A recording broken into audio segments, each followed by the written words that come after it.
Nag-sit-up nga itong si Ramir ng isang dinner date dahil sa kagustuhan niya na magbati nga ang kanyang mga anak na si Lilette at ito nga si Trixie. Subalit nagulat si Trixie ng pagdating sa naturang restaurant. 2 serving ang nakalaan para sa table na iyon. Kung kaya't nagtaka siya, sinabi nito na hindi naman daw na-inform ang kanyang mami na merong dinner. Ngunit hindi ang kanyang mami ang inaantay nila. Maya-maya pa nga ay dumating na nga itong si Lilette at nagulat bigla itong si Trixie. Iinis siya sa kanyang daddy kung bakit niloko siya. Kung bakit nag-set up siya na hindi niya alam na si Lilette pala ang inaantay nila. Hindi matanggap ni Trixie ang dinner na iyon kung kaya't linayasan niya ang kanyang daddy. Hindi niya gusto na kasama itong si Lilette. Maya-maya na nga ay umalis na rin itong si Lilette. Sinabi nito bago umalis, sinabihan niya ang kanyang ama na huwag na lang umanong ipilit dahil sariwa pa ang mga sugat na nararamdaman ni Trixie kaya't hindi niya pa kaya na harapin nga itong si Lilette.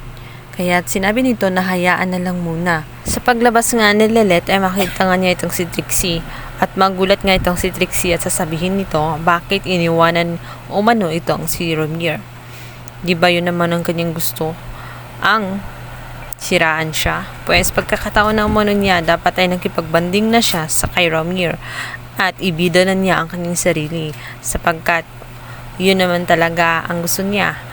Siya naman lagi ang magaling. Siya ang matalino. Siya ang malinis. Kung kaya't samantalahin na niya ang pagkakataon. Tuluyan naman nung sirain ni Lilette ang image nga nitong si Trixie sa kanyang daddy dahil yun naman ang lagi niyang ginagawa. Sumagot nga itong si Lilette na kung ano mang nangyari sa kanya, kung anong tingin ng mga tao sa kanya ay hindi niya kasalanan sapagkat lahat ng mga ginagawa ni Trixie ay walang may nag-utos ni hindi nga siya inutusan nitong si Lilette na gawin ang mga bagay niya yun. Desisyon niya yun kung kaya't kung ano man ang naging desisyon o naging bunga, consequence ng lahat ng mga pinagagawa ay walang ibang may kasalanan sapagkat choice niya yon.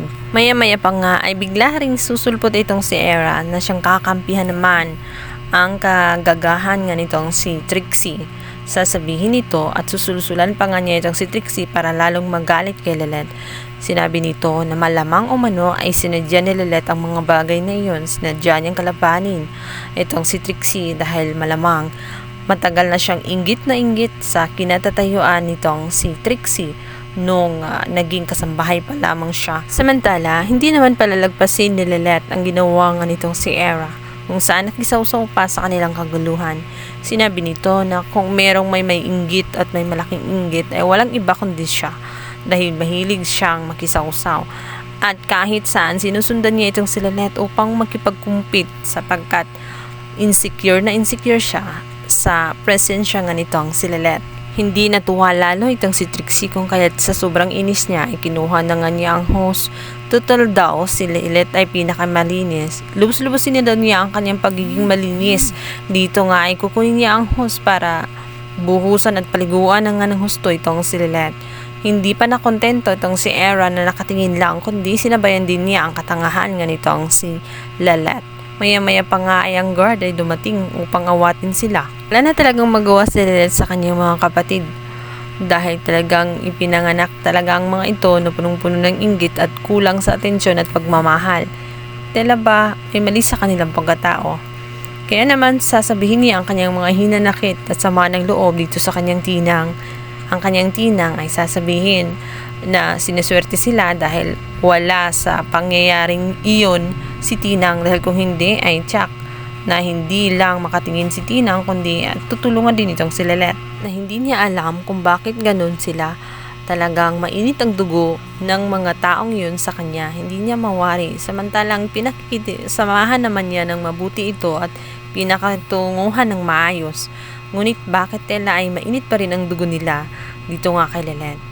Kaya naman ang sagot nga nitong si Tinang na meron talaga sa buhay ng tao na may mga tao talaga na darating para awayin at hihilaing pababa.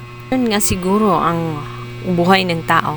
Merong mga dinesign para maging masama at merong mga dinesign para maging mabuti.